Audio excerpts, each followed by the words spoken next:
আপনি একটা হাজী সাহেবা মানুষ এত বড় মিথ্যা কথা ক্ষমতার জন্য বলতে পারলেন না? পারবে তো, পুরা জীবনটা মিথ্যা করবে।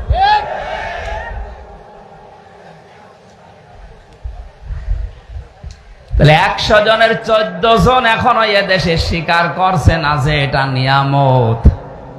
মুখে বলেও না, স্বীকারও করে না, উল্টা জালেমের সাফায় গাচ্ছে যে ওনারে তাড়িয়ে দেওয়া হয়েছে। কেন কেন দেওয়া হয়েছে আপনি টের পাচ্ছেন না? এদিকে আসেন। মনে যে এখনো মাঝে মাঝে বলে আমি ঠোস করে ঢুকে পড়বো। আসেন, আপনাকে আয়না ঘরে ঢুকাবো। আপনি টের পাচ্ছেন কি করেছেন? এদেশে জালেমদেরকে নিষিদ্ধ করার জন্য কোনো কিছু লাগবে না, শুধু আশুলিয়ায় যে লাশগুলো ভ্যানের ওপরে মরা পাখির মতো তুলে দিয়েছে, এটার জন্য এরা নিষিদ্ধ হতে পারে, আর কিচ্ছু লাগবে না। শুধু ভ্যানের ওপরে এভাবে পাখির মতো যদি উড়ে মারতো তাও তো হইতো, ছুড়ে মারে না, আগুন লাগিয়ে পোড়াটা পুড়িয়ে দিয়েছে। আজকে আল জাজিরা একটা রিপোর্ট দিয়েছে ভিডিও আকারে, আয়না ঘর এবং এই যে লাশগুলো পুড়িয়েছে, তারা পৃথিবীর আন্তর্জাতিক আদালতে মামলা দিচ্ছে যে এই দেশে এই জালেমদের এই দলটা নিষিদ্ধ হওয়ার জন্য আর কিচ্ছু লাগবে না, শুধু আয়না ঘর আর এই লাশগুলো পোড়ানোর দৃশ্য পৃথিবীর মোড়লদেরকে দেখান, এমনি নিষিদ্ধ হয়ে যাবে। যারা এখনো পর্যন্ত পাগলামিতে আছেন যে ঢুকে পড়বো, আসেন। এদেশে আপনার বিরুদ্ধে কোনো মিথ্যা কথা বলা হবে না। আল্লামা সাইদি সহ, মাওলানা মতিউর রহমান নিজামী সহ, এদেশে আব্দুল কাদের মোল্লা, শহীদ কামারুজ্জামান, শহীদ মীর কাশেম আলী, আলী আহসান মোহাম্মদ মুজাহিদ রহমতুল্লাহ আলাইহি, এই মানুষগুলোকে তো বানিয়ে বানিয়ে দোষ দিয়ে তহমত দিয়ে বিদায় করেছে। এদেশে জালেমদেরকে কোনো মিথ্যা অপবাদ দেওয়া লাগবে না। ওরা যা করেছে এইটার জন্যই যদি আন্তর্জাতিক ভাবে বিচার হয় 100 বার এ আল্লাহর ওলির ফাঁসি দেওয়া সম্ভব। কতবার? 100 বার। চ্যানেলটি সাবস্ক্রাইব করে আমাদের সঙ্গেই থাকুন।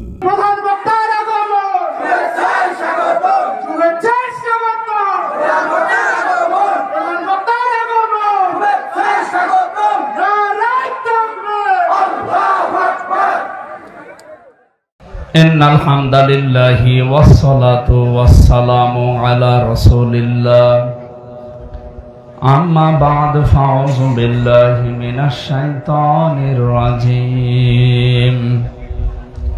বিসমিল্লাহির রহমানির রহিম। লাকাদ কানা লাকুম ফি রাসূলিল্লাহি উসওয়াতুন হাসানাহ। ক্বালা ফিল কুরআনিল কারীম লাকাদ সাদাকাল্লাহু রাসূলাহুর রুয়া বিল হক।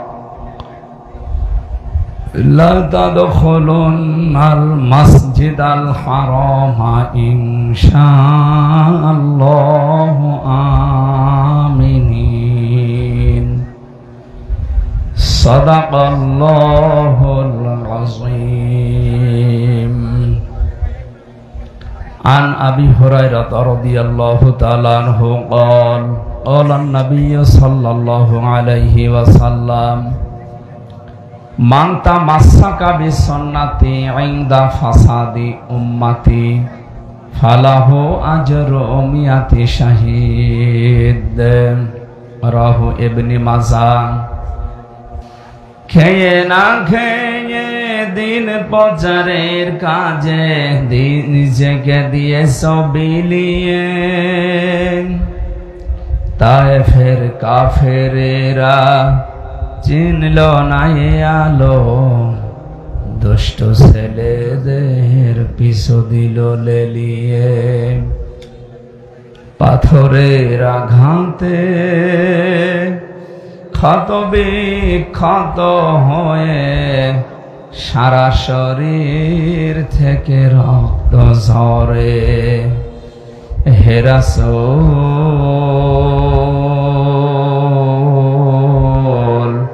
তোমাকে ভুলি আমি কেমন করে।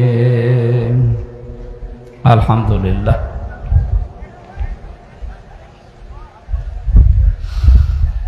ফরিদপুর জেলার ঈশান গোপালপুর সর্বদলীয় সর্বধর্মীয় সম্প্রীতি সম্মেলনে স্বনামধন্য সভাপতি জনাব মাওলানা নিসার আহমেদ মৃধা, প্রধান অতিথি বিশিষ্ট ইসলামিক চিন্তাবিদ, শিক্ষাবিদ, সমাজসেবক, সাবেক অধ্যক্ষ প্রফেসর মোহাম্মদ আব্দুল তাওয়াফ দামাত বারকাতুহুমুল আলিয়া, বিশেষ অতিথি হিসাবে উপস্থিত থাকার কথা ছিল, ব্যস্ততার কারণে আসতে পারেন না। ফরিদপুরের কৃতি সন্তান ডক্টর মোহাম্মদ শাহিন জদ্দার, সহকারী অধ্যাপক অর্থ সার্জারি ফরিদপুর মেডিকেল কলেজ। আলোচনা রাখলেন মাওলানা হোসাইন আহমেদ মাহফুজ সহ নাম না জানা অন্যান্য ওলামা ইকরাম। মঞ্চে বসা প্রফেসর নজরুল ইসলাম সহ অত্র এলাকার সর্বজন শ্রদ্ধাভাজন ব্যক্তিবর্গ, দল মত জাতি বর্ণ ধর্ম নির্বিশেষে কোরআনের এই অনুষ্ঠানে আমরা যারা সম্প্রীতির এই বন্ধনে আবদ্ধ হওয়ার জন্য এসেছি, শব্দটা গুরুত্বপূর্ণ, আমরা এর উপরে আলোচনা করব ইনশাআল্লাহ। সামনে বসা মুসলমান ভাইরা এবং অন্যান্য ধর্মের ভাই এবং বোনেরা যদি থাকে, প্রশাসনের ভাইরা, প্রাণপ্রিয় ফরিদপুরবাসী, আল্লাহকে শুকরিয়া জানাচ্ছি যিনি আমাদেরকে একটা স্বাধীন দেশে স্বাধীনভাবে শ্বাস প্রশ্বাস নিঃশ্বাস নেওয়ার তৌফিক দিলে। স্বাধীন দেশে এতদিন শুধু শুনেছিলাম যে আমরা স্বাধীন, কিন্তু আমরা ছিলাম পরাধীন। স্বাধীনতা কাকে বলে? আগস্টের 5 তারিখ থেকে আজকের এই দিন পর্যন্ত কিছুটা হলেও আমরা এখন আজ করতে পারছি যে স্বাধীন হলে মানুষ এইভাবে থাকে। সুতরাং এতদিন যারা আমরা পরাধীন ছিলাম, স্বাধীন যারা হয়েছি, যাদের মাধ্যমে বৈষম্য বিরোধী ছাত্র আন্দোলনে যারা জীবন দিয়েছে হাজারের উপরে, 2700-র উপরে এখনো হাসপাতালের বেডে কাতরাচ্ছে, যে সমস্ত সমন্বয়ক ভাই এবং বোনেরা আজকের এই সর্বদলীয় সর্বধর্মীয় সম্প্রীতির এই অনুষ্ঠানের আঞ্জাম দিয়েছে, সবাইকে নিয়ে আমাদের যিনি আসল মালিক মহান রব্বুল ইজ্জাত ওয়াল জালাল, শুকরিয়া আদায় করে তার দরবারে বলছে আলহামদুলিল্লাহ। আল্লাহ রাব্বুল আলামিন বলেন, ওয়াইদ তাআযানা রাব্বুকুম লাইন শাকারতুম লাযিদান্নাকুম ওয়া লাইন কাফারতুম ইন্না আযাবি লাশাদীদ। সূরা ইব্রাহিমের 7 নম্বর আয়াতে আল্লাহ জানিয়েছেন, নবী তাদেরকে আপনি আযান দেন, ঘোষণা দিয়ে দেন যে তোমাদের রব কথা জানিয়েছে, যদি নিয়ামত পাওয়ার পরে শুকরিয়া আদায় করো ওটা আল্লাহ বাড়িয়ে দেবে। লামে তাকিদ নুনে সাকিলা, গ্যারান্টি দিয়ে আল্লাহ জানিয়েছেন অবশ্যই আমি আল্লাহ ওটা জীবনে বাড়াবই। যদি দাম না দেয়, ওই নিয়ামতের শুকরিয়া আদায় না করে, গুরুত্ব দিতে না চায়, আমি আল্লাহ জীবন থেকে ওটা আবার কেড়ে নেব, ভয়ঙ্কর আযাবের ভেতরে ওদের জীবন ফেলে দেব। এর ভেতরে 2টা পার্ট আছে।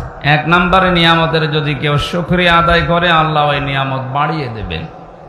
এখন শুকরিয়া আদায় কিভাবে করে? আমাদের এই বাংলাদেশ, ভারত, পাকিস্তান এই 3টা দেশের মানুষ আমরা মনে করি নিয়ামতের শুকরিয়া আদায় মানে টুটি পর্যন্ত খেয়ে আর খাওয়ার জায়গা নেই, তখন মিষ্টি খাওয়া সুন্নত, তার মানে আরো খাওয়ার চাই। যা পারে খাওয়ার পরে এবার একটা ঢেকর তুলে বলে আলহামদুলিল্লাহ, হয়ে গেল। এটা তো নিয়ামতের শুকরিয়া আদায়ের একটা বাক্য। এটা কি?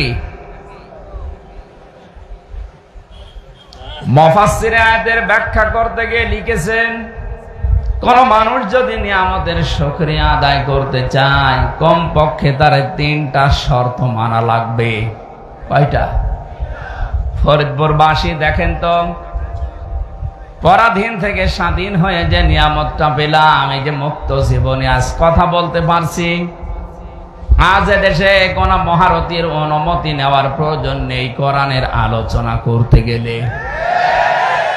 অথচ আগস্টের 5 তারিখের আগে যদি অনুষ্ঠান করতেন, 14 জায়গায় পারমিশন নেওয়ার জন্য যাওয়া লাগতো, তারপরও তো সালেমরা দিত না। আপনি 14 জায়গায় যাবেন অনুমতি নেওয়ার জন্য, 28টা শর্ত দিয়ে দেবে। 5 তারিখের পরে দেশটা পাল্টিয়ে গেল। দায়িত্ব নিয়ে উনি ঘোষণা দিয়েছেন, দেশে অন্যান্য ধর্মের মানুষেরা যেভাবে নিজেদের ধর্ম পালন করে কোনো অনুমতি লাগে না। মুসলমানেরা এদেশে 96% তাদের ধর্মীয় গ্রন্থ কোরআনে কারিমের আলোচনা করবে, শুনবে, বুঝবে, এটার জন্য কারো অনুমতি নেওয়া লাগবে না। এটা নিয়ামত না? এটা তাহলে এই নিয়ামতের শুকরিয়া আদায়ের মাধ্যম বললাম কয়টা? এটা ক্লাস চলছে, জবাব দেন ছাত্রের মতো, কয়টা? 1 নম্বরে আপনাকে বলা লাগবে যে হ্যাঁ এটা নিয়ামত। যারা আছেন খুব খেয়াল করে শোনেন। গতকালকে রাত 12:30টার সময় একটা রিপোর্ট এসেছে আন্তর্জাতিকভাবে, আগস্টের 5 তারিখ থেকে আজকের এই সেপ্টেম্বরের 19 তারিখ পর্যন্ত কতদিন গেল বলেন তো? এই 1 মাস 13 থেকে 14 দিনের ভেতরে এই দেশের যে এখন জরিপ, এখনো পর্যন্ত বাংলাদেশে 100 জনের 14 জন জালেমদেরকে ভালোবাসে, সাপোর্ট করে। 100 জনের 28 জন মানুষ জেনারেল যারা আছে, আমি নাম নিলাম না, এদেরকে এখনো সাপোর্ট করছে। আনন্দের বিষয়, এদেশে 100 জনের 58 জন ইসলাম যেন এদেশে কায়েম হয় এটা চাচ্ছে।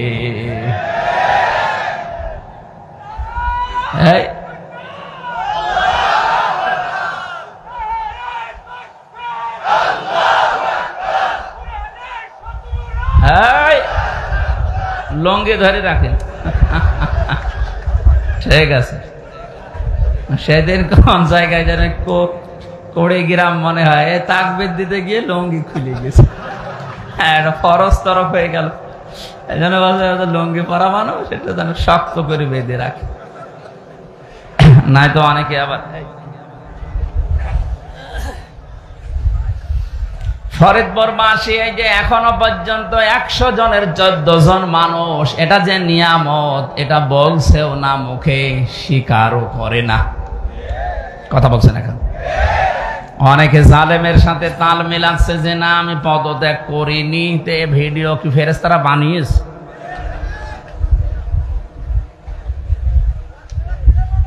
আপনি একটা হাজী সাহেবা মানুষ এত বড় মিথ্যা কথা ক্ষমতার জন্য বলতে পারলেন না? পারবে তো, পুরা জীবনটাই মিথ্যা।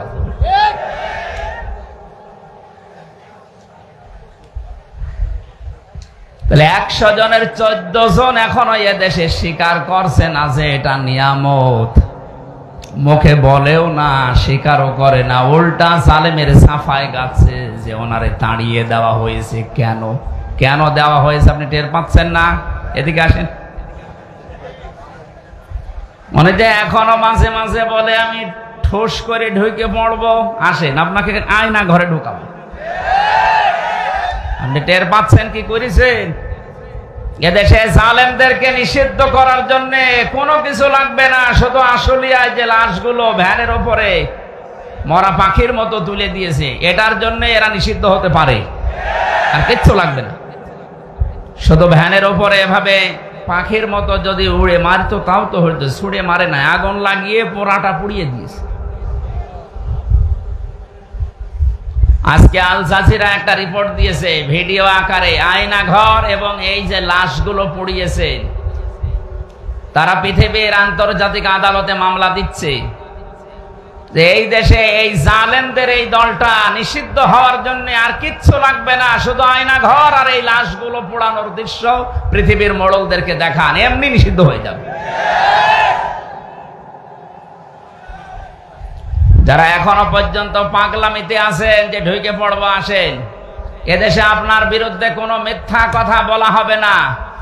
আল্লামা সাইদি সহ, মাওলানা মতিউর রহমান নিজামী সহ, এদেশে আব্দুল কাদের মোল্লা, শহীদ কামারুজ্জামান, শহীদ মীর কাশেম আলী, আলী আহসান মোহাম্মদ মুজাহিদ রহমতুল্লাহ আলাইহি, এই মানুষগুলোকে তো বানিয়ে বানিয়ে দোষ দিয়ে তহমত দিয়ে বিদায় করেছে। এদেশে জালেমদেরকে কোনো মিথ্যা অপবাদ দেওয়া লাগবে না। ওরা যা করেছে এইটার জন্যই যদি আন্তর্জাতিক ভাবে বিচার হয় 100 বার এ আল্লাহর ওলির ফাঁসি দেওয়া সম্ভব। কতবার? 100 বার।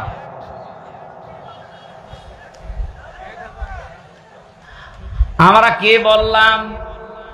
এই যে 100 জনের 58 জন আমরা খুব বেশি খুশি, আর 28 জন এখনো পর্যন্ত খুশি আছে, কিন্তু বারবার কেন জানি দেখছি পাগলামি করছে। না, তাড়াতাড়ি দেন। কি দেব? বাসর ঘরে বউ বসে আছে, নতুন বউ, দাদি শাশুড়ি যে বলছে কি গো আমার কিন্তু পতি চাই। বউ বলছে দাদি শাশুড়ি আমারে সময় দেন। শাশুড়ি এসে বলছে কি গো বৌমা আমার কিন্তু নাতি চাই, তোমাদের সময় দেবেন তো, কেবল আসলাম। ননদ এসে বলছে আমার ভাতিজা চাই। কিছুক্ষণ পরে স্বামী এসে বলছে বউ তুমি চাই করো, আমার কিন্তু বেবি চাই। বউ এবার মুখ তুলে বলছে স্বামী বংশ কি সব পাগল নাকি? আপনাদের বাড়িতে ফরিদপুরে হওয়া ঠিক হয়নি, হওয়া দরকার ছিল পাবনায়। আসতে পারলাম না, এখনো কাজ কাম কিছু হয়নি, আর আপনি নাতি চাচ্ছেন। কেউ পতি চাই, কেউ ভাতিজা চাই, কেউ বেবি চাই। 10 মাস 10 দিন সময় দেবেন না?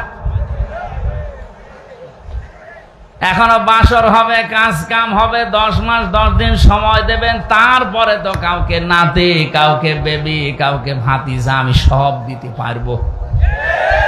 সময় না দিয়ে খালি চিল্লাচ্ছেন, এগুলোকে আমি ডাউনলোড করে নিয়ে আসবো।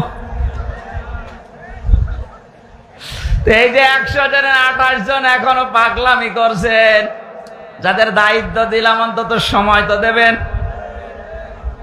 তারা তো এখনো 10 মাস 10 দিন সময় পায়নি। আপনাকে নাতি দেবে কি করে, বেবি দেবে কি করে?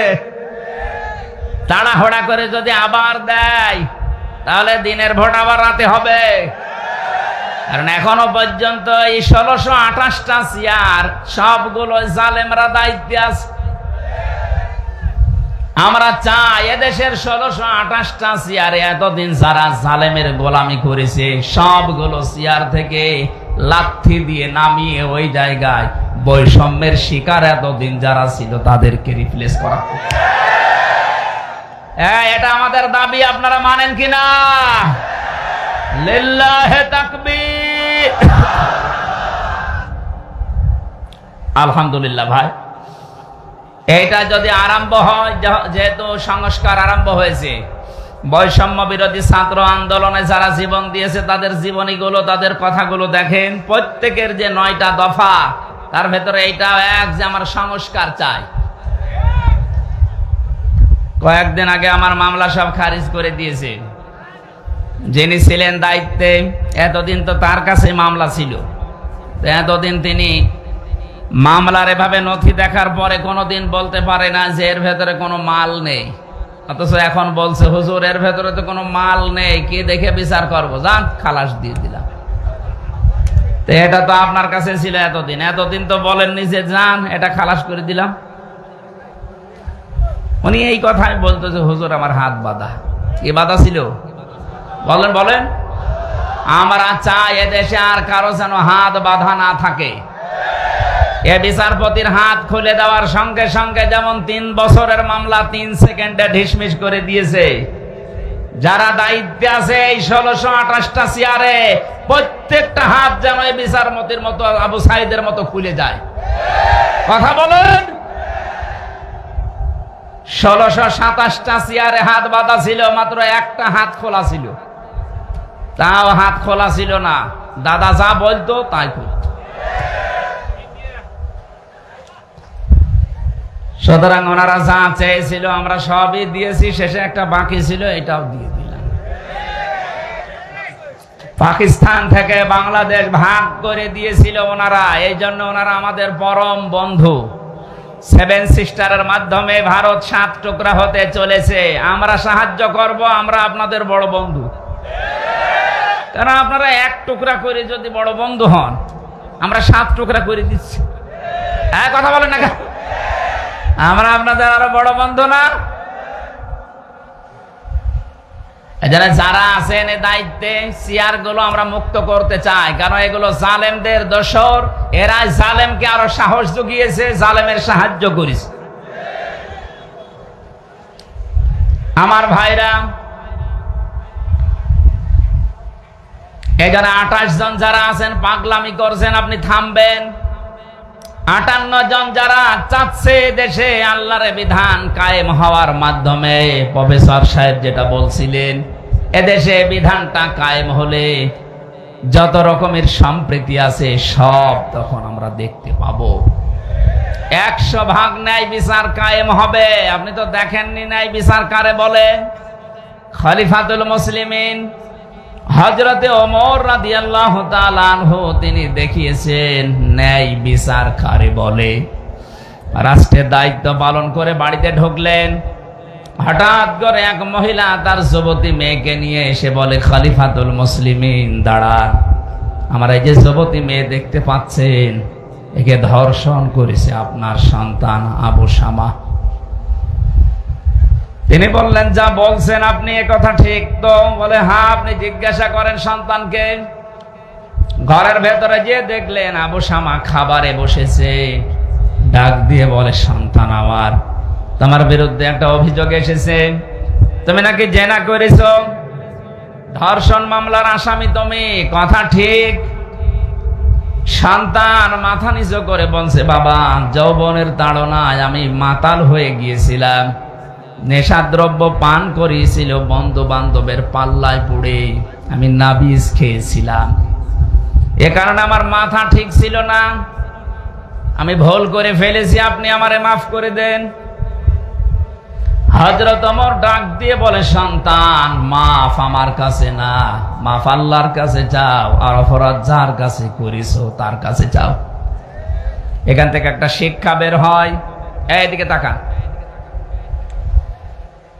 আজ বিভিন্ন দরবারে গেলে, ইমাম সাহেবের কাছে গেলে, মাহফিলে গেলে আমাদেরকে অনেকে তাওবা পড়ায়, আস্তাগফিরুল্লাহ আল্লাযী লা ইলাহা ইল্লা হুয়াল হাইয়ুল কাইয়্যুম ওয়া আতুবু ইলাইহি লা হাওলা ওয়ালা কুওয়াতা ইল্লা বিল্লাহিল আলিয়্যিল আযীম। পড়েননি কোনদিন? এটা যদি কেউ পড়ে মুখে, কোন মানুষ যদি স্বীকার করে যে হ্যাঁ আমি অপরাধী, এবারে শব্দের ব্যাখ্যা হচ্ছে অপরাধ করেছেন যার কাছে, স্বীকার করবেন তার কাছে। হযরত ওমর এইটাই সন্তানকে জানিয়েছিলেন, সন্তান, আল্লাহর কাছে তো মাপ চাইতেই হবে, কিন্তু অপরাধ তুমি করেছো যার কাছে, স্বীকার করা লাগবে তার কাছে। আমাদের দেশে এই তাওবার প্রথম এটা নেই। আমরা অপরাধ করি এক জায়গায়, মাপ চাই আর এক জায়গায়। কথা বোঝে? এটা যদি আজ চালু করতে পারতাম যে অপরাধ যার কাছে, স্বীকার করবেন তার কাছে, দেশে অপরাধ বন্ধ হয়ে যেত। হাতে নাতে ধরা পড়ার পরে অনেককে দেখি বলেন, না, তদন্ত কমিটি গঠন করেন। হাতে নাতে ধরা পড়িস, তারপরও স্বীকার করতে রাজি না। অথচ ওই লোকটা আমার কাছে আসলে বলবে, হুজুর তাওবা পড়িয়ে দেন। কি পড়াবো? আস্তাগফিরুল্লাহ। আরে ভাই, এটা তো একটা বাক্য। তাওবা যদি কেউ করতে চায়, তাওবা আর ইস্তেগফার এক জিনিস না। আস্তাগফিরুল্লাহ, আস্তাগফিরুল্লাহ সব সময় পড়া যায়, কিন্তু তাওবা যদি কেউ করে তার 3টা শর্ত মানা লাগবে। কেউ যদি তাওবা করে ওর পেছনের অপরাধ আল্লাহ পুরাটা মাফ করে জায়গাটা নেকি দিয়ে পাল্টিয়ে দেয়। তাওবাটা বড় জিনিস। এক নাম্বার শর্ত, আপনাকে স্বীকার করা লাগবে অপরাধ, যে হ্যাঁ আমি অপরাধী। আদম আলাইহিস সালাম এইটা করেছিলেন। তিনি বলেছিলেন রব্বানা যালামনা আনফুসানা, হে আল্লাহ আমি অপরাধ করে ফেলেছি, আমার নফসের উপরে আমি জুলুম করে ফেলেছি। উনি স্বীকৃতি দিয়েছিলেন। সিস্টেম অপর পৃষ্ঠায় দেখুন, আল্লাহ পাক বলেন শয়তানও অপরাধ করেছিল, কিন্তু অপরাধের স্বীকৃতি দেয়নি। ও আর্গুমেন্ট পেশ করেছে, আমাকে ডাক দিয়ে বলেছিল রব্বুল আলামিন আনা খায়রুম মিনহু খালাকতানি মিন নারি ওয়া খালাকতানি মিন তিন। তুমি আমারে আগুন দিয়ে বানিয়েছো আর এটা বানিয়েছো মাটি দিয়ে। আগুনের কাজ সব সময় উপরে যাওয়া, মাটির কাজ নিচে যাওয়া। আমার ভেতরে পাওয়ার আছে আর ওর ভেতরে কোনো পাওয়ার নেই। শয়তান অহংকার করেছিল ক্ষমতার, পাওয়ারের। কিসের বলেন না কেন? শয়তান যে অহংকার করেছিল পাওয়ারের, ক্ষমতার। আজ তাকান পৃথিবীর দিকে, শয়তানকে আল্লাহ যতগুলো জিনিস দিয়েছিলেন তার ভেতরে এইটা। শয়তান এক নম্বরে বলেছিল রব্বুল আলামিন আমি পাওয়ার চাই, ক্ষমতা চাই।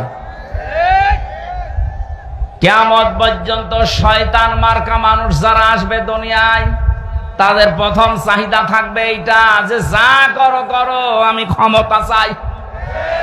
আপনি ভিডিও দেখবেন, এই কথা বলছেন না কেন?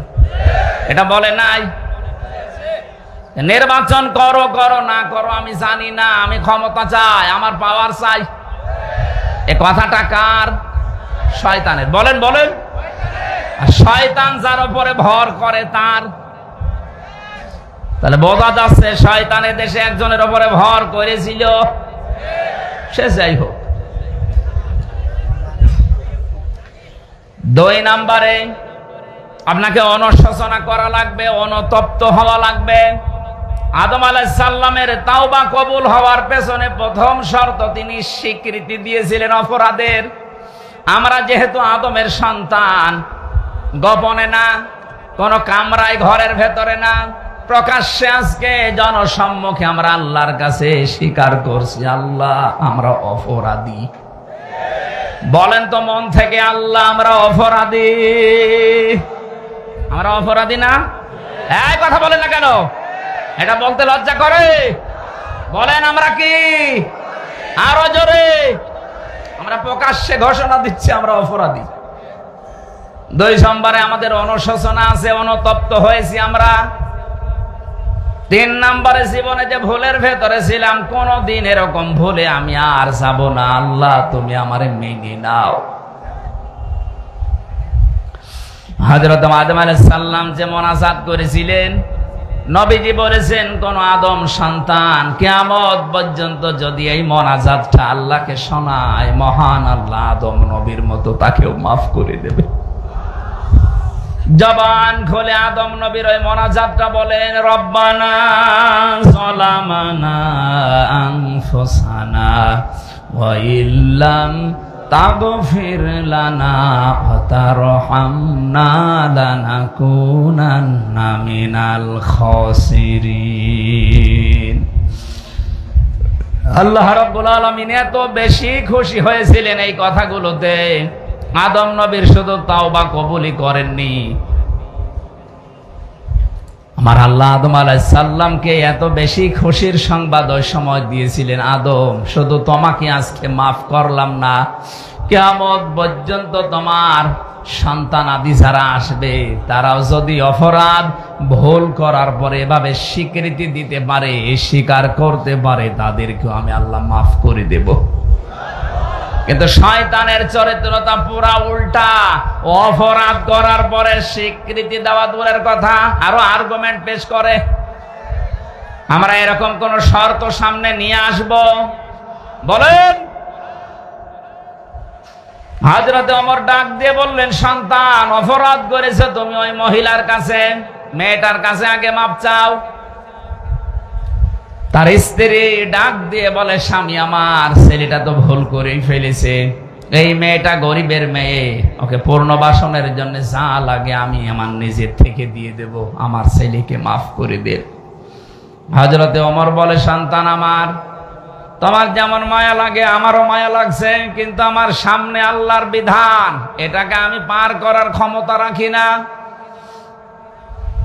কাজীকে ডাক দিয়ে বললেন, বিচার যেটা আছে কোরআনে আরম্ভ করো। জানিয়াতু ওয়াজ্জানি ফাজলিদু কুল্লা ওয়াহিদিম মিনহুমা মিয়াতা জালদা। কাজী আরম্ভ করেছে আয়াত অনুযায়ী 100টা বেত মারা লাগবে। তাফসীরের ভেতরে আমি পেয়েছি 80টা মারার পরে সন্তান প্রায় মারা গেছে। স্ত্রী পা জড়িয়ে বলে, খলিফা আজকের মতো ছেলেকে ছেড়ে দেন, বাকি 20টা আছে ওটা কালকে মারবেন। হযরত ওমর ডাক দিয়ে বলে, স্ত্রী, কোরআনের আয়াতের মাঝে আমার আল্লাহ ওয়া দেয়নি, মিয়াতা ওয়া জালদা দেয়নি, একবার এই মিয়াতা জালদা আছে। মাঝখানে যেহেতু আল্লাহ থামেননি, আল্লাহর চাইতে আমি বাবা আমার সন্তানের উপরে মায়া অত বেশি না, সুতরাং আমারও থামার কায়দা নেই। মারা যখন গেছে কবরের ভেতরে নিজেই রাখলেন, জল্লাদকে ডাক দিয়ে বললেন, দাও আমার হাতে চাবুকটা দাও, চামড়ার চাবুক। কবরের উপরে তিনি বাকি 20টা নিজে মারলেন। কবরের মাটিগুলো 2টা ভাগ হয়ে যাচ্ছে। 100টা পরিপূর্ণ করে তিনি বাড়িতে গেলেন। সন্তান যে বিছানায় থাকে, যে বালিশ নিয়ে ঘুমিয়ে থাকে, বালিশটা এবার বুকের ভেতরে নিয়ে তিনি হাওমাও করে কাঁদছেন। স্ত্রী এসে বলে, খলিফা এত করে নিষেধ করলাম যে আজকের মতো থাক, বাকিটা কালকে মারবেন, আপনি শুনলেন না, কবরের উপরে মারলেন। 100টা পরিপূর্ণ করে এসে এখন বালিশ নিয়ে কাঁদতেছেন, আপনি মানুষ? হযরত ওমর ডাক দিয়ে বলে, স্ত্রী আমিও তো বাবা, আমারও মায়া আছে, এতক্ষণ যা করেছি আল্লাহর বিধান, এখন যেটা করছি এটা আমার মহব্বত, আমি ওই আল্লাহর উপরে 100 ভাগ পূর্ণ আস্থা নিয়ে কাজ করেছি। কোরআনে কারীম দিয়ে যে বিচার আমি দুনিয়ায় করে দিলাম, কিয়ামতের দিন এই বিচার আমার আল্লাহর ডবল করে করবে না। আমার বড় আশা, আমার সন্তান আবু শামাকে সাথে নিয়ে আমি কিয়ামতে আল্লাহ যদি আমারে মাফ করে দেয়, আমি 2 বাপ বেটায় জান্নাতে যেতে পারবো। ফরিদপুরবাসী আমরা এইটা চাই। ন্যায় বিচারে দেশে যদি কায়েম হয়, কে ছেলে কে দরবেশ কোনো দেখা দেখি হবে না। সবার জন্য আইন সমান, কথা বলেন ঠিক কিনা?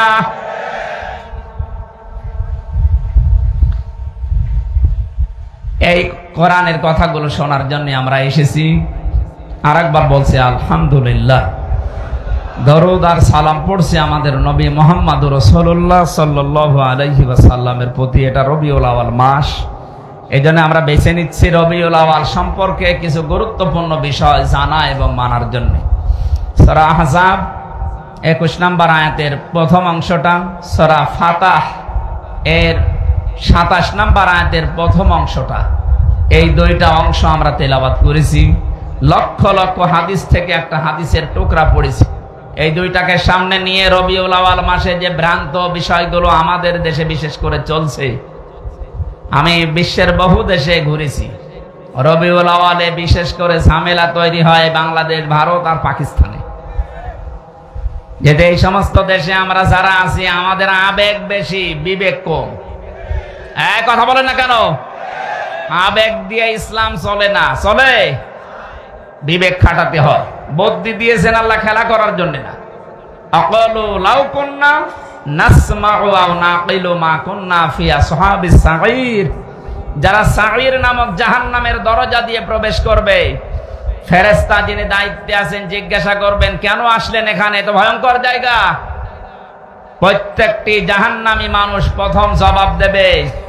আমরা যদি ওই জামানায় নবীদের কথা, আলেমদের কথা শুনতাম, আর যদি বিবেক আর বুদ্ধি খাটাতাম, তাহলে আজ জাহান্নামে সাইরে আসা লাগতো না।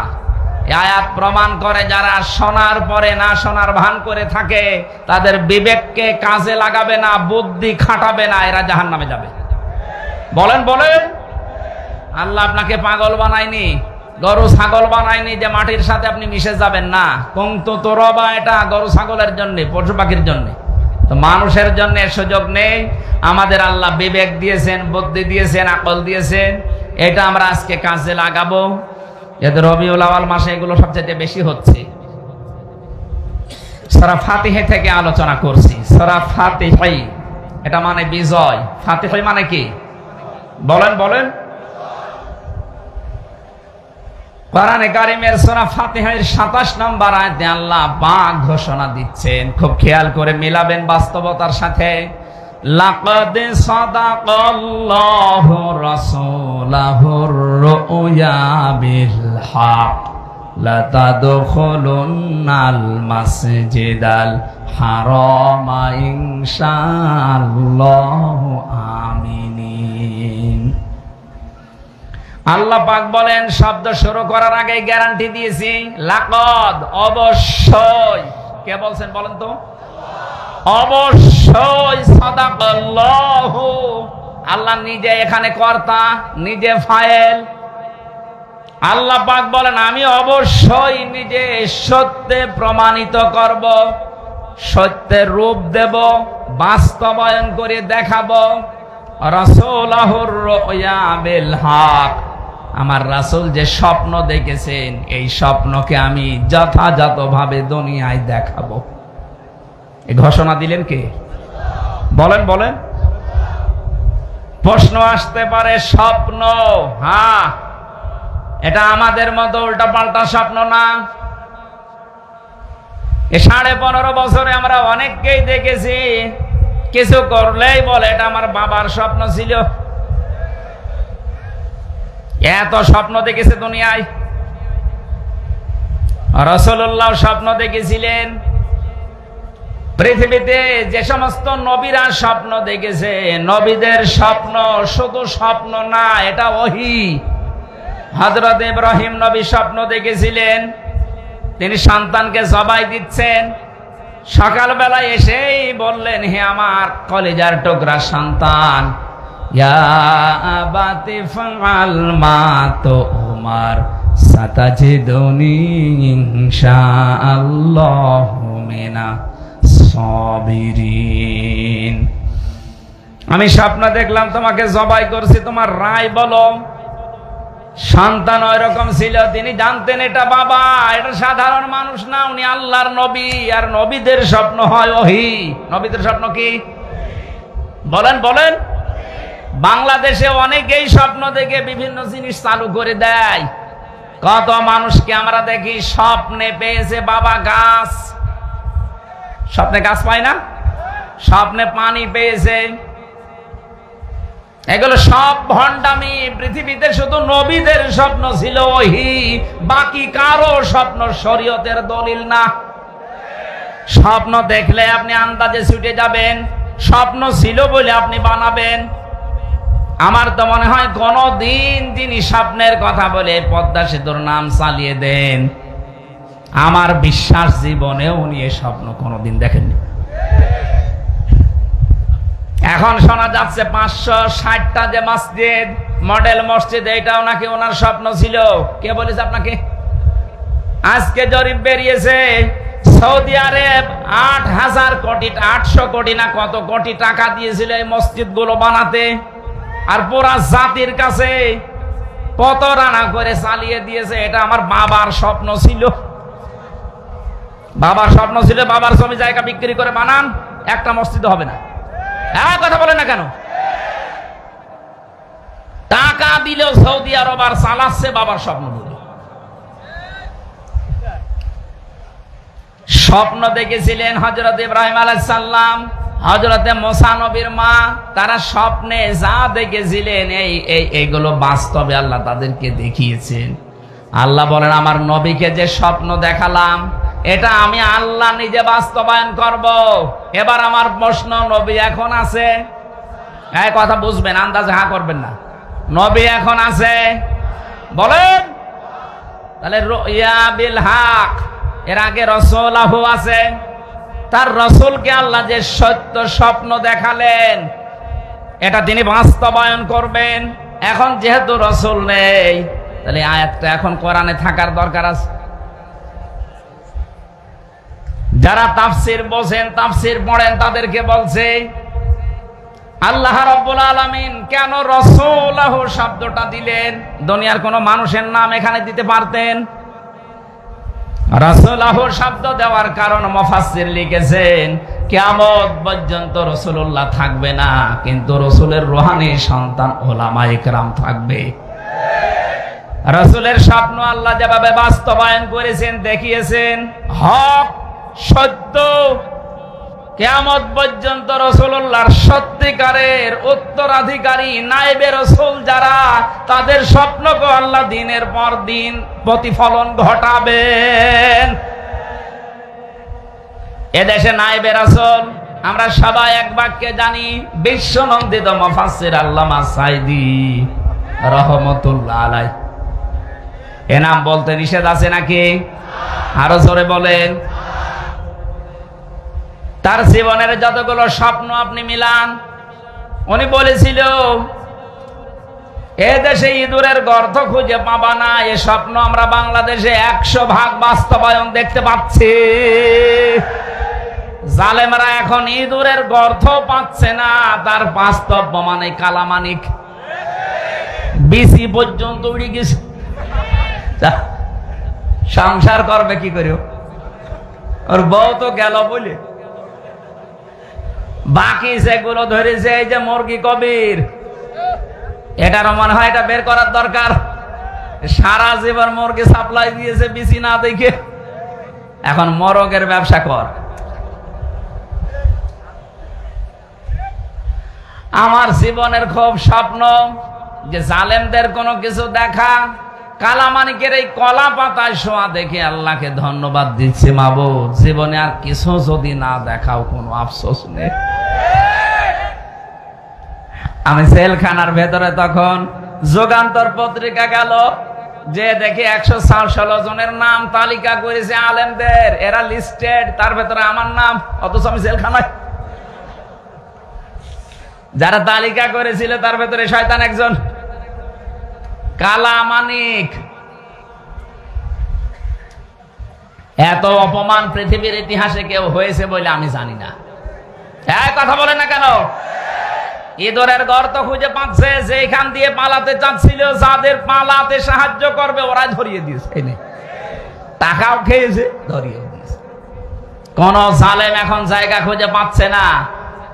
কিছু মানুষ উদারতার কথা বলে একটু ভালো ভালো কথা শোনাচ্ছে যে আপনারা আসেন মাফ করে দিলাম। এটা কিন্তু একটা টোপ। যারা জালেম আছেন, জালেমদের দোসর আছেন, বের হবেন না। আসলেই কিন্তু এই কালামানিকের মতো, মুরগি কবিরের মতো ধরা খাবে। একটা টোপ দিয়ে বের করতে আছে।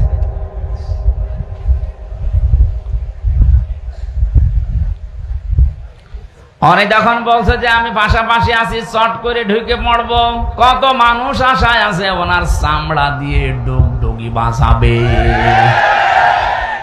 আমি হয়তো কিছু বলবো না, 3 বছর আমি মাফ করে দিলাম। কিন্তু ব্যারিস্টার আরমানের বউ 8টা বছর আপনি তার স্বামী ছাড়া রেখেছেন, জীবনও মাফ পাবেন না। এম ইলিয়াস আলীর বউ জীবনও আপনাকে মাফ করবে না। সে নাটক আপনি করলেন তার সেলিমের সামনে, তার মেয়েটা বুকের ভেতরে নিয়ে বলছে তোমার বাবাকে আমি খুঁজে বের করবো, অথচ তখন তাকে মেরে ফেলা হয়ে গেছে। এত বড় প্রতারণা করলেন এই বাচ্চাটার সাথে। আল্লাহ একজন নেই? কথা বলেন না কেন?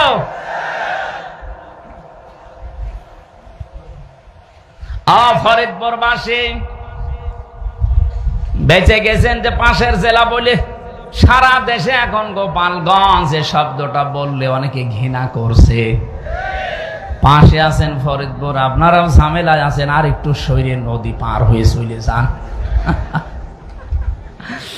আমার কুষ্টিয়ায় আল্লাহ দুইজন মানুষ দিয়েছিল, তাদের জন্য আমি বাইরে পরিচয় দিতে পারতাম না। একজনকে সেদিন দেখলাম লাথি দিয়েছে আদালতে। আমার ওই দিন মামলার হাজিরা ছিল, যে পুলিশ হাতে ধরে নিয়ে যাচ্ছিল। ইকবাল ভাই, বললাম ভাই আপনার সামনে এরকম লাথি দিল, আপনি কিছু বললেন না। বলবো কি করে, কিছু করার নেই, দিক লাথি ওর কপালে আসে। গতকালকে একজন ধরা পড়েছে কুষ্টিয়ার, আমার মনে হচ্ছে ও লাথি খাবে, কারণ যা করেছে। এ জালেমদের দেখলাম বাড়ির ইট পর্যন্ত মানুষ খুলে নিয়ে চলে গেছে। এমনি এমনি এটা করে, কত রাগ হলে আপনার উপরে মানুষ বাড়ির ইটও খুলে নিয়ে চলে যায়। বলে টয়লেটের প্যান পর্যন্ত খুলে নিয়ে চলে গেছে। জালেমের কিচ্ছু রাখবো না। কুষ্টিয়ায় এখন ঘোষণা দিয়েছে আর ওই বাড়িটা এখন জাদুঘর বানানো হবে। আমার মনে হয় না, আবু জেহেলের বাড়ি যদি ইন্টারন্যাশনাল পায়খানা বানানো যায়, এদেশে যারা জালেম, যারা জালেমদের দোসর, এদের বাড়ি ঘরগুলো ইন্টারন্যাশনাল পায়খানা বানিয়ে দেন। সারা দুনিয়ার মানুষ আসবে, বুঝবে যে হ্যাঁ এখানেও আবু জেহেল ছিল। অনেকে প্রশ্ন করে, হ্যাঁ এত দামি জায়গা পায়খানা বানাবেন? আরে ভাই, 35 নাম্বার 32 নাম্বারের চাইতে আবু জেহেলের বাড়ি কি কম দামি ছিল? তার বাড়ি কাবার পাশে। হ্যাঁ কথা বলছেন, আবু জেহেলের বাড়ি কোথায়? কাবা ঘরের পাশে। কত দামি জায়গা, শুধু জালেম বসবাস করেছে, এই কারণে আল্লাহ পুরাটা পায়খানা বানিয়ে দিয়েছে। কাবা শরীফ তাওয়াফ করার পরে একবার উপর দিয়ে ঘুরছিলাম, হঠাৎ দেখি পেটে ব্যথা। পুলিশকে বললাম, ভাই এতক্ষণ তো ভালোই ছিলাম, হঠাৎ আমার পেটে ব্যথা করছে। পুলিশ আমারে বলছে, হাজিউল হুজ্জাত আইনা বিলাদুকা। ও হাজি, দেশ কোথায়? জি তুমি বাংলাদেশ। বাংলাদেশ থেকে এসেছি। ওর ভাষা দিয়ে আমারে বলছে, আপনি এখনো জানেন না এটা কোন জায়গা? কেন না তো, আবু জেহেলের বাড়ি। আপনি পায়খানা না করে দাঁড়িয়ে আছেন মানে? তাড়াতাড়ি যান। পায়খানা করে দেখি আমার পেটের ব্যথা ভালো হয়ে গেছে। আল্লাহ আমাকে জানাতে যাচ্ছে, হামজা এত কষ্ট করে আসলে আর শয়তানের মুখে পায়খানা না করে চলে যাবা। জালেমদেরকে আল্লাহ এইটাই করে। সূরা আরাফে আছে, ওয়াকাযালিকা নাজসিজ জালিমিন। আল্লাহ পাক বলেন, আমি জালেমদের সাথে এরকম আচরণই করে থাকি। এই জন্য আমার যতটুকু বাস্তবতার ধারণা, আবু জেহেলের বাড়ি যদি পায়খানা হতে পারে, এদেশেও যারা জালেম যেখানে যেখানে বসবাস করেছে, ওই জায়গাগুলো গজবের জায়গা হয়ে গেছে। কারণ ওখানে এমন কোন হীন অপরাধ নেই যে করা হয়নি। মানুষকে কিভাবে ধ্বংস করা যায়, মানবতাকে কিভাবে নষ্ট করা যায়, ওই দুর্বিসন্ধিগুলো ওই ঘরে বসে বসে হয়তো কথা বলছে না কেন? ওটা একটা জুলুমের জায়গা, ওটা একটা গজবের জায়গা। ওই জায়গাগুলো এখন বাংলাদেশের মানুষের জন্য টয়লেট বানিয়ে দেন। কিয়ামত পর্যন্ত এটা ইতিহাস হয়ে থাকবে। মানুষ যেন বুঝতে পারে, হয়তো এখান থেকে 100 বছর পরে আমরা এখানে কেউ থাকবো না, কিন্তু ইতিহাস লেখা হবে। ইতিহাস যেভাবে ইয়াজিদকে ঘৃণিত নিন্দিত করে দিয়েছে, 90 ইয়াজিদ এই দুনিয়াতে যারা জন্ম নিয়েছিল, এদেরকেও দেখবেন পৃথিবীর ইতিহাস ঘৃণিত, নিন্দিত, বিবর্জিত করে দেবে। কারণ ইতিহাস যখন ঘটনা ঘটে তখন লেখা হয় না, ইতিহাস লেখা হয় পরে। আমার তো মনে হচ্ছে এখন যে অবস্থা বাস্তবতায় বাংলাদেশের, ইতিহাস একদিন লেখা হবে, তখন জালেমদেরকে বাংলার মানুষ ঘৃণিত, নিন্দিত করে দেবে। আর যারা মাজলুম ইমাম হোসাইনের মতো তাদেরকে বিজিত করে দেবে, সম্মানিত করে জানাবে। কিয়ামত পর্যন্ত তাদের নামকে আমার আল্লাহ মুখে মুখে তৈরি করে দেবে। অথচ জালেমদের নাম দেখেন, ইয়াজিদ নামটা কিন্তু সুন্দর নাম। সুন্দর নাম না? ইয়াজিদ কত সুন্দর নাম, অথচ পুরা নামটা আল্লাহ গালি বানিয়ে দিয়েছে। এখন ইয়াজিদ আর নাম নেই, ইয়াজিদ হয়ে গেছে গালি। আমি বিশ্বের বহু ধর্মের মানুষের সাথে মিশে দেখেছি, কোন মানুষের নাম আমি ইয়াজিদ পাইনি। এমনকি হিন্দুকে যদি বলেন যে 5000 টাকা দেব, সেইলের নাম ইয়াজিদ রাখেন, ইয়াজিদ একটা নাম। আপনার নাম যত সুন্দরী হোক, দিন যাচ্ছে যেতে দিন আপনার অপকর্মগুলো একটা একটা করে মানুষের সামনে যেভাবে আসতেছে, এতদিন হয়তো ইতিহাস প্রকাশ করেনি, কিন্তু এখন করবে। কিছুই যদি না হয়, বিডিআর হত্যা মামলার নাম নিয়ে যতগুলো মানুষকে হত্যা করা হয়েছে, আর কত মানুষকে বিনা কারণে আজ 16 বছর জেল খাটতে হচ্ছে। আমার সাথে যারা ছিল, আমি 950-র উপরে পেয়েছিলাম। আমার মনে হয় অধিকাংশ গুলোর যা অনুশোচনা অনুতপ্ত অবস্থা দেখেছি, বিডিআর গুলো কিচ্ছু জানে না, আন্দাজে মামলা দিয়ে জীবনটা নষ্ট করে দিলে। রাতের গভীরে যখন দেখতাম পঞ্চগড়ের ওই নায়েক, বিডিআরের এই নায়েক সাহেব, মুরব্বী মানুষ, সাদা দাড়িওয়ালা মানুষ, আর 1 মাস পরে রিটায়ার্ড হয়ে যাবে, সারাটা জীবন চাকরি করেছে। আমারে বলছে, হামজা ভাই, 1টা মাস পরে আমার জীবনের শেষ, আমি বাড়িতে যে বউ বাচ্চা নিয়ে থাকবো। কিন্তু এই জালেম আমারে কি ঘটিয়ে দিল, 16 বছর, অথচ মামলার সাজা লাগালেও 7 বছরে আমরা বের হয়ে যাই। নির্বাহী আদেশে আমাদেরকে আজ 16 বছর রেখে দিয়েছে, অথচ আমি কিছুই জানি না। কোরআন সে মাথায় নিয়ে কাবার দিকে মুখ করে আমারে দেখিয়েছে যে আমি কিচ্ছু জানি না। আব্দুল মতিন নাকি যেন নাম। রাতের গভীরে যখন তাহাজ্জুদ পড়তে উঠতাম, দেখতাম এই লোকটা আহ বলে আওয়াজ দিত। আমার মনে হয় এই সমস্ত আওয়াজগুলো আল্লাহর আরশে চলে গেছে। এমনি আপনাকে আল্লাহ ধরেনি, বহু মানুষের চোখের পানি, বহু মানুষের আর্তনাদ, আহ শব্দ লুকিয়ে আছে। মাওলানা মামুনুল হক যেভাবে রাতের বেলায় কন্দন করতো দেখতাম, লোকটার যদি দোষ থাকে আমার আল্লাহ দেখবে। কিন্তু জাতির সামনে বেইজ্জতি করার জন্য আলেমদেরকে আপনি মেরে ফেলবেন, ধরেই মেরে ফেলতে পারতেন। এমন এমন দোষ দিয়ে তাদেরকে জাতির সামনে কালার করিয়েছে, পরবর্তী প্রজন্ম যেন আলেম বিদ্বেষী হয়, আলেমের কাছে যেন আসতে না চায়, আসতে চাইলেও যেন ওরা বোঝাতে পারে যে তোমাদের বড় হুজুর এরকম ধর্ষণ মামলার আসামি, কার কাছে যাবা? এই কথা বলেন না কেন? এই দুর্বিসন্ধি নিয়েছিল, এই জন্য আল্লাহ এত বেশি অপমান করেছে ওদেরকে।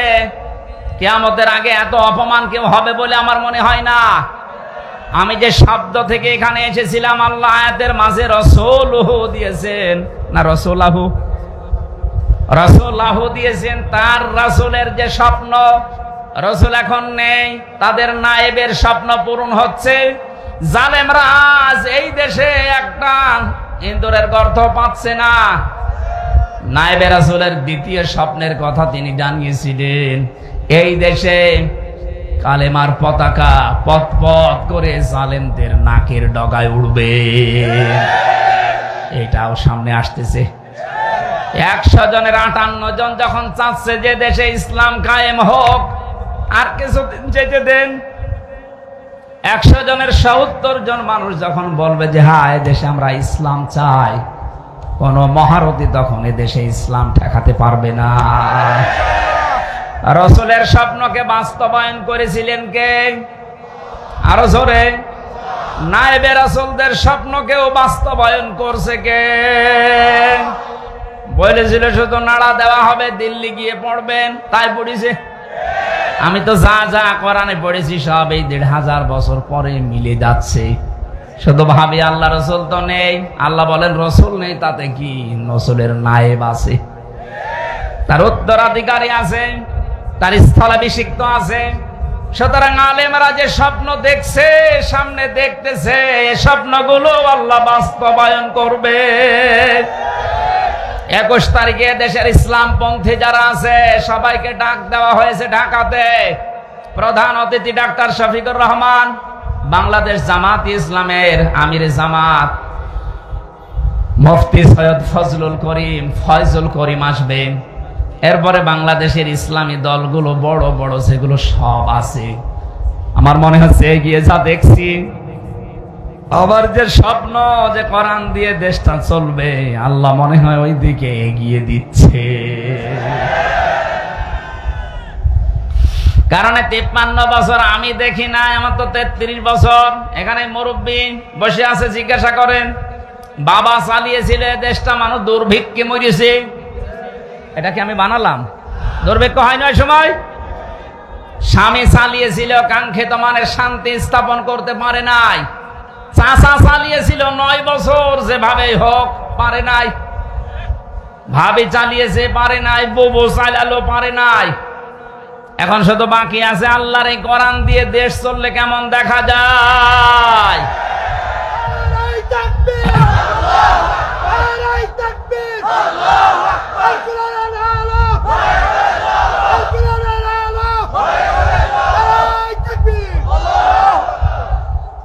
আপনারা যারা ভয় করেন যে হ্যাঁ এদেশে যদি কোরআন কায়েম হয়ে যায়, মেয়েদেরকে আজ ভয় দেখাচ্ছে অনেকে, কোরআন যদি কায়েম হয় তাহলে তোমরা ঘরবন্দি হয়ে যাবে। যারা বাবা খায়, যারা ডাল খায়, যারা লাল পানি খায়, এদেরকেও ভয় দেখাচ্ছে অনেকে যে তোমরা কি করবা। কান খাড়া করে শোনেন এগুলো যারা খান। কারা খান দেখে হাত তোলেন তো। এখানে হয়তো ওগুলো আসেনি, কিন্তু ভিডিও হচ্ছে, ওরা শুনবে। আমার সামনে এখন 18 কোটি মানুষ, সবাইকে উদ্দেশ্য করে বলছি যাদের যা খাওয়ার অভ্যাস আছে, অনেকে যদি আপনাকে ভয় দেখান যে খেতে পারবেন না, আর না, মিথ্যা কথা। কারণ কোরআন যদি কায়েম হয়ে যায় এমন একটা পরিবেশ আল্লাহ তৈরি করে দেবে, ওগুলো খেতে আপনার মনে চাইবে না। এই যে দাড়ি কাটা মানুষ একটা, উনি হয়তো বিড়ি খাওয়ার অভ্যাস থাকলেও থাকতে পারে, খাক, বিড়ি খাওয়া তো আর হারাম না, মাকরুহ, 2-1টা খেলে খাক। এখন উনি যদি বলে হুজুর আমি মসজিদের ভেতরে আছি কিন্তু আমার বিড়ি খেতে মনে চাচ্ছে, খেতে পারবে? কথা বলে না কেন? কারণ মসজিদ এমন একটা পরিবেশ, আল্লাহর ঘরটা এমন ভাবে আল্লাহ বানিয়েছেন, এটা পুরাটা রহমত দিয়ে ভরা। এই জন্য মানুষ যদি দুনিয়ায় রহমত চায়, কোন মাজারে না, কোন বাবার দরগাহে না, 8 রশি 14 রশিতে রহমত নেই, রহমত আছে আল্লাহর ঘর মসজিদে। কোন রশিতে যাওয়ার সময় কেউ কি বলে আল্লাহুম্মা আফতাহ লি আবওয়াবা রহমাতিক? না, কিন্তু আল্লাহর ঘরে ঢুকলে আপনাকে বলতে হবে আল্লাহুম্মা আফতাহ লি আবওয়াবা রহমাতিক, হে আল্লাহ তোমার রহমতের দরজা সব খুলে দাও। তাহলে এই দোয়া দ্বারা বোঝা যাচ্ছে রহমত পেতে হলে যাওয়া লাগবে কোথায়? আরো জোরে। মসজিদের ভেতরে প্রবেশ করে ওনার যতই নিশা থাক, বিড়ি খেতে পারবে। একটা পরিবেশ আল্লাহ বানিয়ে দিয়েছেন আলাদা। এদেশটায় যদি কোরআনে কারিম কায়েম হয়, আল্লাহর কসম এমন একটা পরিবেশ তৈরি হয়ে যাবে, কোন নেশা আপনার মুখে আসবে না, আপনি নিজেই পাল্টিয়ে যাবেন। আর এই পাল্টাবে কে? হামজা না, এটা আল্লাহর দায়িত্ব। লাকাদ সাদাকাল্লাহু, এই যে আল্লাহ নিজে এখানে ফাইল কর্তা। নবীজি জানিয়েছেন এই পৃথিবীতে আল্লাহর দ্বীন কোরআনের বিধান চালু করার জন্য কাজ করা এটা ফরজ, আর এর বিরোধিতা করা এটা কুফরি। আর কেউ যদি নিশ্চুপ থাকে যেন আমি কোন দলে নেই, এর ভেতরে নেই, সে মুনাফিক। আল্লাহর দ্বীন কায়েমের জন্য চেষ্টা করা, আরো জোরে, আরো জোরে বলেন, বিরোধিতা করা কুফরি, কাফের হয়ে যাবেন। আর যদি চুপ থাকেন, আরো জোরে, আমার তো মনে হচ্ছে এই দেশে ফরজ এই দায়িত্বটা পালন করা মানুষ এখন কম, শুধু মুনাফিক আর কাফের বেশি। শুকরিয়ার বিষয়, আস্তে আস্তে এগুলো পাল্টিয়ে যাচ্ছে। নবীজি জানিয়েছেন মান তামাসসাকা বিসুন্নতি ইনদা ফাসাদি উম্মতি ফালাহু আজরু মিয়াতি শাহিদ। আমার উম্মতের যখন দুরবস্থা চলবে, কেউ কোল কিনারা পাবে না দিশেহারার মতো, ওই কঠিন অবস্থায় যদি একটা মরা সুন্নাত কেউ চিন্তা করতে পারে, তার আমলনামায় 100 গলা কাটা শহীদের সওয়াব দেওয়া হবে। কোনদিন ভেবেছেন হাদিসটা নিয়ে? একজন শহীদের সওয়াব পেলেই তো আবু সাইদের মতো আপনি জান্নাতি। আবু সাইদ যে জান্নাতি আপনার কি বিশ্বাস হয় না? জালেমের জুলুমের সামনে নিজের জীবন পর্যন্ত যে লোকটা দিতে পারে, অনেকে তাকে এখনো শহীদ বলতে রাজি না। শহীদকে যদি কেউ শহীদ না বলে তাহলে তার ইমানের সমস্যা হবে। কারণ কোরআনের আয়াতে আল্লাহ জানিয়েছেন শহীদদের ব্যাপারে খুব সতর্ক। শহীদরা মারা গেছে কথা মুখ দিয়ে বলা নিষেধ, এমনকি অন্তরে ধারণা করাও নিষেধ। একটা শহীদের সওয়াব জীবনে থাকলেই তো আপনি জান্নাতি। 100 গলা কাটা শহীদের সওয়াব আপনি টের পাচ্ছেন। চিন্তা করলাম তাহলে মরা সুন্নাত কোনটা দেখি তো। টুপি মাথায় দেওয়া মরা সুন্নাত না, কেউ দেয় কেউ দেয় না, এটা মরে যায়নি। জব্বা গায়ে দেওয়া মরা সুন্নাত না, এটা কেউ দিচ্ছে কেউ দিচ্ছে না, এটাও মারা যায়নি। খাবারের পরে মিষ্টি খাওয়া সুন্নাত, এটা মরা না, কেউ খায় কেউ খায় না। আমার দৃষ্টিতে ধরা পড়েছে একটা মরা সুন্নাত এই দেশে আছে। নবীজি কোরআন দিয়ে 10 বছর এই দুনিয়া চালিয়েছিলেন, রাষ্ট্র চালিয়েছিলেন। কয় বছর? আরো জোরে।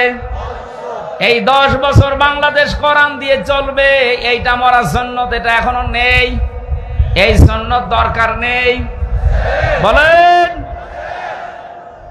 এই সুন্নাত যদি চিন্তা করতে পারি আমরা, এদিককার টাকা এদিকে যাবে না। যত টাকা পাচার হয়েছে আমরা চাই সব টাকা আবার দেশের রাষ্ট্রের কাছে ব্যবহার করা হোক, সব ফিরিয়ে নিয়ে আসেন। যদি নিয়ে আসতে না পারেন, এই জালেমদের মা বাবা স্ত্রী পুত্র যারা এতদিন এই জুলুমের টাকায় আরাম করেছে, ওদেরকে রাষ্ট্রের কাজে লাগান, কোনো ছাড় নেই। এই যে বেনজির, আর কোন নজির নেই।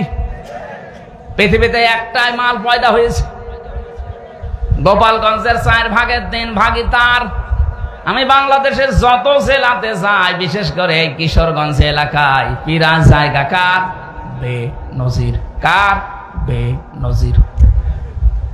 আপনার এত জমি জায়গা লাগে, এখন নেন এগুলো চাষ করেন, সব রাষ্ট্রের পক্ষ থেকে বাজেয়াপ্ত করা হোক। কথা বলেন ঠিক কিনা?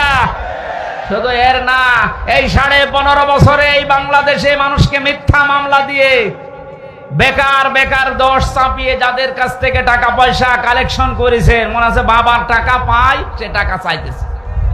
আমার যেদিন ধরে নিয়ে এসেছে তার পরের দিন আমার বাবাকে জানিয়েছে 10 লক্ষ টাকা দেন, নয়তো আপনার ছেলের নামে 50টা মামলা দেব। এই যে মাদারীপুরের এলাকায় বাড়ি, কাউন্টার টেররিজমের প্রধান ছিল আসাদুজ্জামান আর এই মনিরুল ইসলাম, গোপালগঞ্জের। আমার বাবা তো গ্রাম্য মানুষ, ভয়তে ছেলে একটা তো টাকা কোথায় পাবে, কে কোথায়, যা তা করে 8 লাখ টাকা সঙ্গে সঙ্গে দিয়েছে। তারপরও শয়তানরা কথা রাখলে তো হয়, আবার মামলা দিয়েছে, আবার নিয়েছে রিমান্ডে। ওরা বললো যে টাকা দেন, আমরা কিছু করবো না, টাকাও নিয়েছে, মামলাও দিয়েছে, রিমান্ডও নিয়েছে। তাহলে 1 দিন 2 দিন 10 দিন। আমার মতো হামজা একজন না, হাজার হাজার, 1 লাখ 10 লাখ, 1,10,000 মানুষ এখনো বাংলাদেশের জেলখানায় জেল খাটতেছে। অধিকাংশ গুলো মিথ্যা মামলার আসামি, যাদেরকে এইভাবে মিথ্যা মামলা দিয়ে এদের কাছে মনে আছে টাকা পাইতো ওর বাবা ওর দাদা, সেই টাকা চাইতে এসেছে। এভাবে যারা টাকা পয়সার মালিক হয়েছেন, এই টাকা সব যেন রাষ্ট্রের পক্ষ থেকে ঘরত নেওয়া হয়। যারা ভিকটিম আছে, যদি পারেন খোঁজ করে তাদের কাছে দেন। আমারটা তো আমি পেতে পারি, এই মাদারীপুরের ট্রাকের হাটে বাড়ি, মিজান আমার মামলার আয়ু। আমি চাই আমাকে যেহেতু বেকসুর খালাস দিয়েছে আদালত, তার মানে আমার কোনো দোষ পাইনি। কথা বলে না কেন? কোনো দোষ পাইনি, যে মামলায় নিয়েছিল কোনো দোষ নেই, এই জন্য তো বেকসুর খালাস দিয়ে দিয়েছে। সুতরাং আমি যেহেতু নির্দোষ প্রমাণ হয়েছে দেশের আদালতে, আমার বিপক্ষে মামলার আয়ু থেকে একেবারে ওই যে হাত খোলা, ওই পর্যন্ত যারা জড়িত ছিল তাদেরকে আমি 3 বছর জেলে দেখতে চাই। কোনো শাস্তি নেই, এটাই তাদের শাস্তি। আর আমার বাবা যেহেতু 8 লাখ টাকা দিয়েছে, আমরা এদের কাছে প্রত্যেকের কাছে 8 লাখ টাকা চাই, দেন। টাকা বাবার টাকা সব কামাই করিস, যত টাকা অবৈধভাবে কামাই হয়েছিল, এই টাকাগুলো যদি রাষ্ট্র এখন বাজেয়াপ্ত করে, দেশ দাঁড়িয়ে যাবে, কোনো অসুবিধা নেই।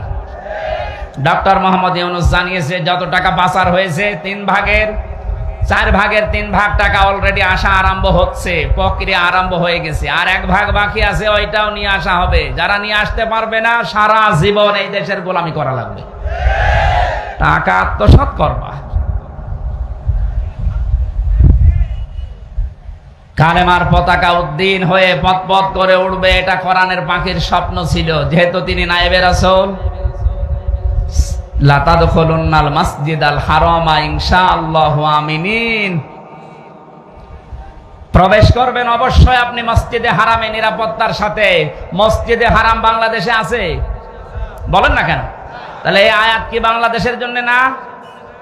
কিভাবে আপনি এর ব্যাখ্যা করবেন?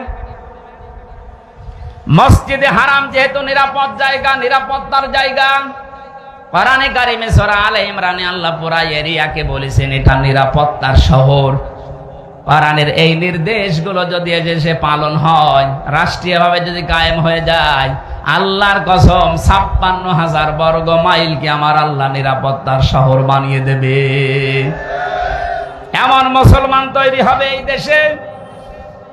টেকনাফ থেকে তেতুলিয়া পর্যন্ত একটা মহিলা যুবতী সাজগোজ করে যাবে, শুধু আল্লাহর ভয় ছাড়া কোনো ভয় তার ভেতরে থাকবে না।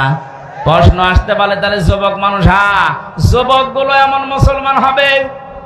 বিশ্বনবীর ইন্তেকালের কিছুদিন পর এক যুবতী মেয়ে তার আত্মীয় বাড়িতে যাবার সময় পাহাড়ের পাদদেশে ভয়ে ভয়ে আছে। সন্ধ্যাবেলায় না জানি আমার সব হারিয়ে যায় কিনা, হঠাৎ দেখতে পেলেন অন্ধকারের ভেতরে সামনে দিয়ে একটা যুবক আসতেছে, জড়ো সড়ো হয়ে বসে পড়েছে।